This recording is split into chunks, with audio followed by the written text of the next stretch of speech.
take on the same quest that the Stranger Things gang began in this D&D game. Hi, I'm Jen from TTPM, and I'm here with the Stranger Things Dungeons & Dragons starter set from Wizards of the Coast and its parent company, Hasbro. Now, as you may recall, one of the opening scenes from Season 1 introduced us to Mike, Lucas, Dustin, and Will in the Wheelers' basement as they took on their own D&D quest. Since then, there have been multiple references and themes taken from the game that made their way into the show. Look no further than the Demogorgon. That said, this game is designed as a true introductory offering for those looking to not only learn the sometimes intimidating game of D&D, but also take up the same quest that the boys began in Episode 1, before things got strange.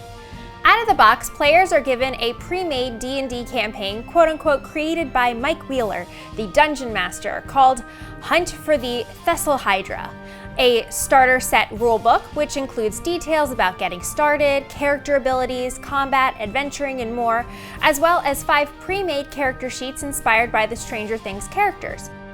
For example, Will was the cleric and Lucas was the ranger in their game. Additional roles offered include a bard, a wizard, and a paladin. You'll need a dungeon master, just like Mike. Now, for experienced players, this may take some of the fun out of the play since character development is a big component to the setup. However, for D&D newbies, such as myself, this already made getting started a lot less intimidating for a first go. As a bit of additional background on this particular version of the game, it also is based on the 5th edition of D&D, so it features modern character sheets. Thus, it's not the actual version the boys would have played in the 80s if we're getting technical. However, for modern players, you can incorporate it into your own games and utilize your own 5th edition characters if you wanted to as well. What is also nice for beginners is that all these characters have already been leveled up to level 3 to begin with, which makes it additionally easier to get right into the gameplay without being too overwhelmed by tracking your own powers and abilities yet. Again, because this is intended as an intro game, the quest is fairly light on content and really intended for you to experience the game as if you were one of the Stranger Things characters. We think from our own testing it can easily be played in 1 to 2 sessions over the course of an evening. At most, you might be able to stretch it to a full weekend of gameplay, but you'd really need to use your imagination.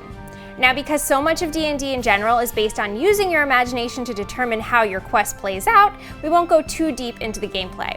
I'll just leave it at there are puzzles, cavern crawls, and combat. We'll include additional details on that in our written review.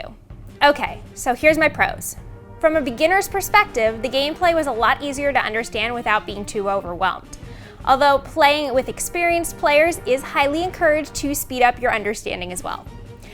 Stranger Things fans will like the show's call-outs throughout the adventure, and role-playing is highly encouraged, which adds to the fun. It can be incorporated into your 5th edition D&D quest as well. As for cons, there's a lack of dice. With only 1 set of dice to split between at least 3 players, you need a lot more.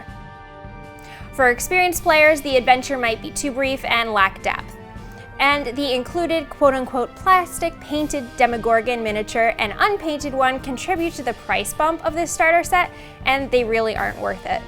Overall, for a first-timer, I give this Stranger Things Dungeons & Dragons starter set 4 out of 5 stars. And I'm ready for my next adventure.